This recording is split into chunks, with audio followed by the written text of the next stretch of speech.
मार्ग आज अयोध्या में बन के तैयार हो गए। तीनों मार्गों का स्वरूप, तीन मार्ग प्रत्यक्ष रूप से प्रकट हो चुके हैं, क्योंकि परमात्मा को बुलाने के लिए हमें रास्ता बनाना पड़ेगा कि नहीं। बिना रास्ते के भगवान आएंगे क्या? बोलो, एक मार्ग की जरूरत है। तो मार्ग बने, अयोध्या ने मार्ग बना करके दिए। एक विश्व की धरती पर विलक्षण धाम अयोध्या है कि जिस अयोध्या ने तीन मार्गों का निर्माण किया है। बोलो महाराज, किया कि नहीं? तीन मार्गों का निर्माण। ये तीन मार्ग हैं। क्या है? तीन मार्ग हैं। तीन मार्ग जब बन के तैयार हो गए तो परमात्मा को आना ही पड़ेगा। लेकिन 60,000 वर्ष की आयु हो गई महाराज दशरथ की, अभी तक तो कुछ अता पता ही नहीं है। अच्छा, इसके पहले महाराज ने क्यों नहीं सोचा? जवानी जब थी तो क्यों नहीं सोचा संतान के बारे में? वाल्मीकि रामायण का एक प्रमाण है कि अंग देश के राजा रोमपाद जी महाराज चक्रवर्ती सम्राट महाराज दशरथ के सखा है, मित्र हैं। तो महाराज श्री दशरथ ने अंग देश के राजा रोमपाद जी महाराज की बेटी शांता को गोद ले लिया। शांता भगवान राम की बड़ी बहन का क्या नाम है? शांता। शांता जी कौशल्या जी से थोड़ी जन्म लिए, न कैकेयी जी से न सुमित्रा जी थे, तो रोमपाद जी की बेटी है। आप लोगों ने कभी विचार किया कि बेटी की कितनी बड़ी महिमा है? अगर तुम्हारे घर में बेटी नहीं है तो दूसरे की बेटी को गोद ले लो और कन्यादान करो। बड़ी महिमा है बेटी की। ये नहीं सोचना चाहिए कि हमारी बेटी होगी तभी हम ऐसा पुण्य कार्य करेंगे। दूसरे की बेटी को गोद ले लो। और तुमको भगवान ने अगर विशेष सामर्थ्य दिया है तो संकल्प लो कि जो गरीब कन्याएं हैं, समय से जिनका धन के अभाव में विवाह नहीं हो पा रहा है, उनका समय से हाथ पीला हो जाए, इसके लिए धन का सदुपयोग कर लो, सहयोग कर दिया करो। बहुत बड़ा पुण्य है, बहुत बड़ा पुण्य है। महाराज श्री दशरथ जैसा ज्ञानी और महाराज श्री जनक जैसा योगी, इन दोनों को बेटी की जरूरत पड़ गई। दशरथ जी के बेटी नहीं थी तो शांता जी को गोद ले लिया, और जनक जी महाराज के बेटी नहीं हुई तो महाराज श्री जनक रोने लगे, अकाल पड़ गया, प्रजा दुखी हो गई। बोलो भाई, बेटे तो थे लेकिन बेटों ने समस्या का समाधान नहीं कर पाया। यज्ञ होते थे, जप होते थे, तप होते थे, सब सत्कर्म होते थे, लेकिन आज जनकपुर की समस्या का समाधान नहीं हुआ, अकाल पड़ने लगा। अच्छा बोलो, समाधान कब हुआ? संकट से मुक्ति कब मिली? जब जनक जी महाराज के घर में बेटी आई। बहुत साफ बोल रहा हूं, बेटी आई तो समाधान मिल गया। और बेटी जानते हो कैसी बेटी? साधारण नहीं, उद्भव स्थिति संहार कारणीम क्लेशारणीम सर्वश्रेयस्करीम सीताम नतोहम राम वल्लभाम। सामर्थ्यवान बेटी, स्वयं जगत जननी, जगतोद्धारिणी, मोक्षदायिनी, भुवनेश्वरी, आदि शक्ति, पराम्बा, ये आई। लेकिन मालूम है कैसे आई? जनक जी के यहां बेटी श्रम से मिली, श्रम यज्ञ, और दशरथ जी को बेटा होम यज्ञ से मिला। किससे मिला? होम यज्ञ। जनक जी को श्रम यज्ञ से। अच्छा, दो संस्कृतियां हैं हमारे आपके जीवन में। आप कहोगे महाराज कौन कौन सी? एक तो कृषि संस्कृति, दूसरी ऋषि संस्कृति। क्यों भाई, है कि नहीं? भारत हमारा कृषि प्रधान देश है कि नहीं?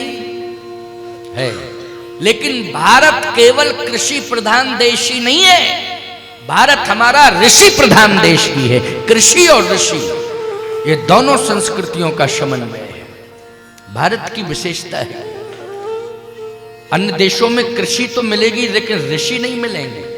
कृषि तो अमेरिका में भी होती है, क्यों महाराज? लंदन, इंग्लैंड, जावा, फ्रांस, जर्मन, इटली, पाकिस्तान, सब में कृषि होती है, लेकिन ऋषि नहीं मिलेंगे।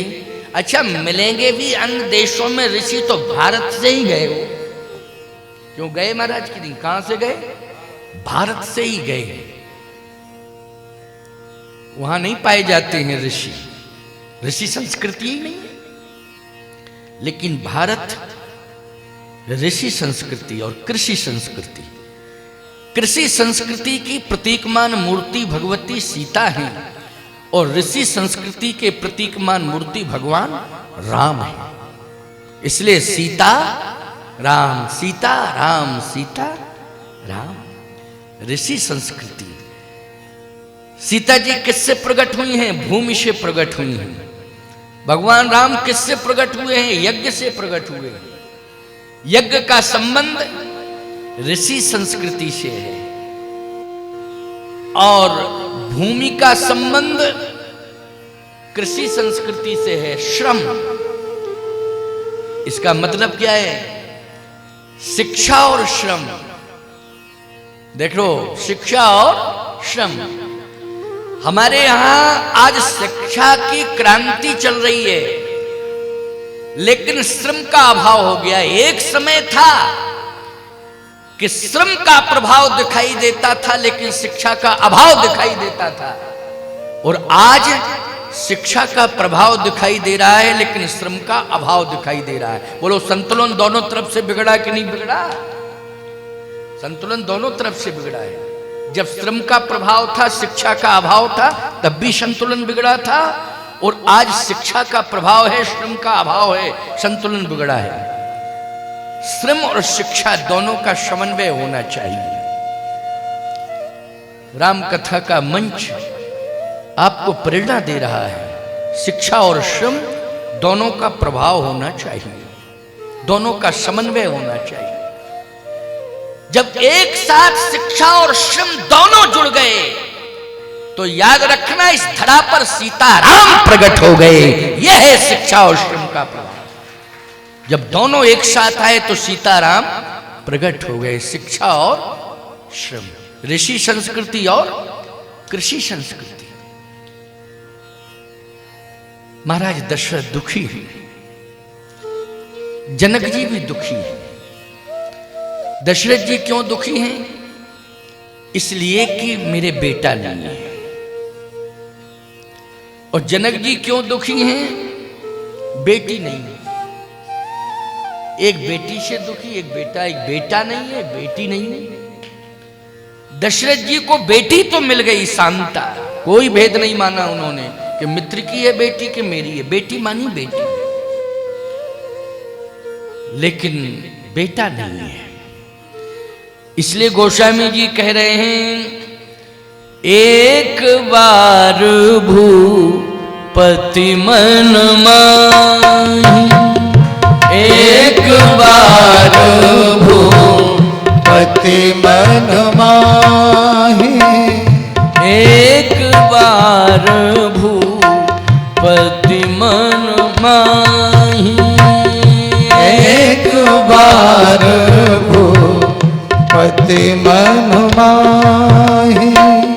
भई गलानी मोरे सुत नाही, भई गलानी मोरे सुत नाही, भई गलानी मोरे सुत नाही, भई गलानी मोरे सुत नाही। एक बार भूपति मन माही, एक बार भूपति मन माही, भई गलानी मोरे सुत नाही। 60,000 वर्ष की आयु में गिलानी हुई कि मेरे सुत नहीं है। आप कहोगे तो विवेकी कैसे है? जब ज्यादा उम्र हो जाती है उस समय व्यक्ति संतान का चिंतन करता है कि भगवान का चिंतन करता है। बोलो। और दूसरा प्रमाण दे रहा हूं, चौथेपन पायो सुतचारी। तो चौथापन का अर्थ क्या है? चतुर्थ अवस्था में व्यक्ति पूर्ण वृद्ध हो जाता है कि नहीं? हो जाता है। और 60,000 वर्ष की आयु तो बहुत होती है। तो महाराज जब 60,000 वर्ष के हो गए तो ये गिलानी क्यों है कि मेरे सुत नहीं है? तो महाराज विवेकी कहां है? इसलिए मैं कहता हूं कि गुरुमुख होकर के कथाओं को सुनना चाहिए। मनमुखीपन से रामायण पढ़ोगे तो टिप्पणी करते रहोगे जिंदगी भर, और गुरुमुखी होकर के ग्रंथ को सुनोगे ना तो मन का भ्रम मिट जाएगा। मिट जाएगा कि नहीं? विवेक जागृत हो जाएगा।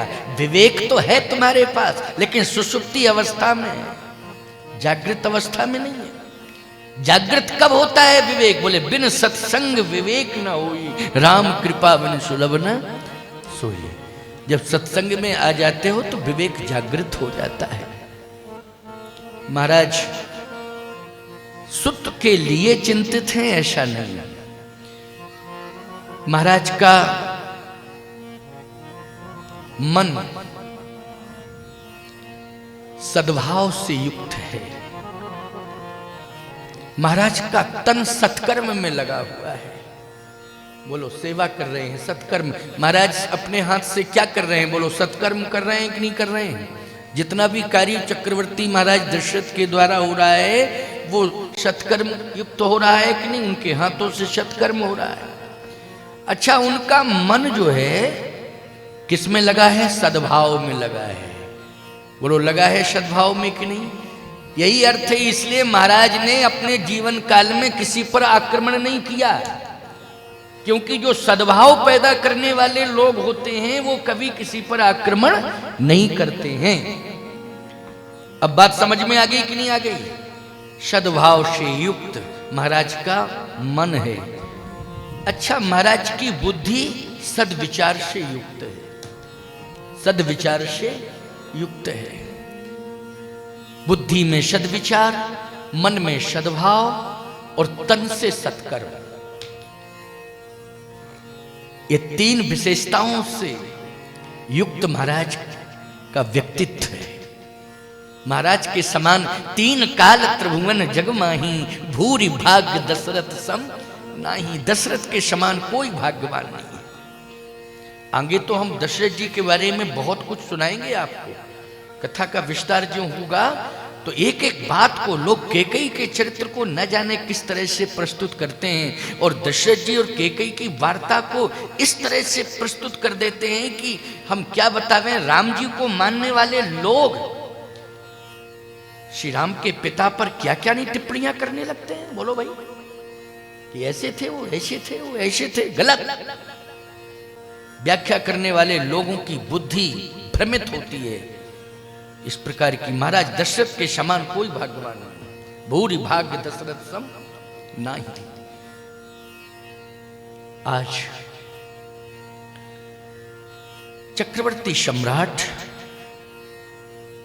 ग्लानि से युक्त हृदय, भाई ग्लानि मोरे सुत नहीं, मेरे सुत नहीं है। 60,000 वर्ष की आयु है। प्यारे, सुत नहीं है तो पहले क्यों नहीं सोचा?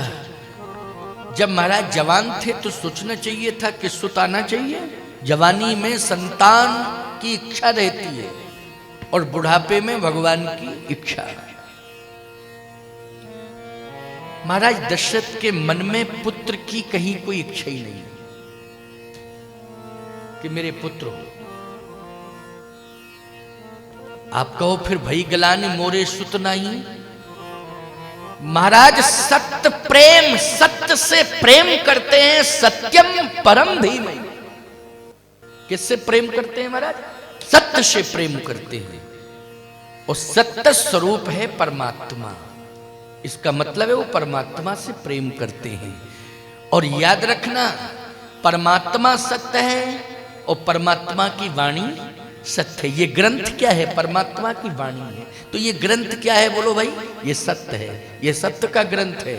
चाहे वाल्मीकि रामायण हो, चाहे रामचरितमानस हो, चाहे वेद हो, चाहे शास्त्र हो, चाहे उपनिषद हो, ये वेद वाणी परमात्मा की वाणी, बोलो ये सत्य है। ग्रंथ क्या है? सत्य है। ये सत्य से जुड़े हुए साक्षात सत्य स्वरूप है ग्रंथ। तो महाराज सत्य से विश्वास करते हैं। सत्य स्वरूप परमात्मा के प्रति उनकी अगाध निष्ठा है। अच्छा, भगवान ने वचन दिया था कि नहीं दिया था कि मैं आऊंगा? रामायण पढ़ते हो तुम लोग? किसने वचन दिया था? किसी महात्मा ने दिया था कि परमात्मा ने दिया था? नील सरोरुहि नीलमणि नील नीरधर श्याम। बोलिए वेंकटेश भगवान की, श्री रंगनाथ भगवान की जय। क्या सुंदर स्वरूप है। जरा दर्शन करो। रोज ही करते हो, अब रोज नियम बनाओ। नील सरोवर नीलमणि, क्या बात है। महाराज तो इतना सुंदर विग्रह लाए तिरुपति बालाजी से कि बालाजी का ही मूल स्वरूप है, कहीं कोई अंतर नहीं है प्यारे। अच्छा बोलो भाई, बालाजी भगवान स्वयं बोल रहे हैं कि नहीं बोल रहे? वचन दे रहे हैं कि नहीं दे रहे हैं? कि आप सरस खोजहु कहाँ जाई, नृप तुअ तनय होबु में आई। मैं स्वयं पुत्र बन के आऊंगा, क्योंकि मेरे समान कोई दूसरा है ही नहीं। मेरे समान तो मैं ही हूं। राम समान राम निगम कहे, राम के समान केवल राम है, दूसरा कोई है ही नहीं। तो दूसरा कहां से लाए भैया? इसलिए आप सरिस खोजों कहां जाई, नृप तो तनय हो में आई। अच्छा, बराबरी की तपस्या है महाराज मनु की और शत्रुपा की। बराबरी की तपस्या है महाराज दशरथ की और कौशल्या जी की। बोलो है तपस्या की नहीं? अब जो बराबरी की तपस्या है, शत्रुपा जी ने भी खड़े होकर के ठाणे रहे एक पद दो। तो भगवान ने एक वाक्य कहा था शत्रुपा जी से, उस वाक्य को सुनकर के उन्हें कष्ट हुआ। क्या कहा था भगवान ने? मां है देवी, जो तुम्हारे मन में रुचि हो मांग लो। देवी मांग बर जो रुचि तोरे। हे देवी, आपके मन में जो रुचि हो आप मांग लो, क्योंकि बराबरी की तपस्या है। तो शत्रुपा जी रोने लगी। भगवान ने कहा आप रो क्यों रही हैं? कहा आपकी वाणी सुनकर के कष्ट हो गया। मैंने तो ऐसा कुछ नहीं कहा, यही कहा देवी मांग बर जो रुचि तोरे, क्योंकि आप हाथ जोड़े खड़ी थी ना। शत्रुप है बिलोक कर जोरे, देवी मांग बर जो रुचि तोरे। आप हाथ जोड़ के खड़ी थी और तपस्या भी आपने खड़े होकर के की है, ठाड़े रहे एक पद दो। तो मैंने गलत क्या कहा? देवी मांग बर जो रुचि तोरे। कहा आपने मेरे पति को वरदान दिया। हाँ, क्या वचन दिया है? आपने यही तो कहा है, आप सरिस खोजों कहां जाए, नृप तुए तनय हो में आई। मैं पुत्र बन के आऊंगा। इसका मतलब है कि आपने पिता के रूप में स्वीकार किया है। जब मेरे पति को आपने पिता के रूप में स्वीकार किया है, तो मुझे आप देवी क्यों कह रहे हैं? दुनिया देवी संबोधन करती है, लेकिन पुत्र कभी अपनी मां से देवी नहीं कहता है। बोलो कहता हो तो बताओ। पुत्र क्या कहता है? मां कहता है। देवी कहता है? क्या कहता है? मां। तो आपने देवी कहा, इसका मतलब है मुझे स्वीकार नहीं किया आपने, मुझ में कोई कमी रह गई है। अब आप बताएं तो मैं कमी को सुधार करूं। त्रुटि सुधार, कमी सुधार होगी। आप बताएं कोई भूल हो गई हो तो भूल का मैं सुधार करूं। अरे एक बात सुन लो, ध्यान से सुनते जाओ और बहुत मन लगा के सुनना।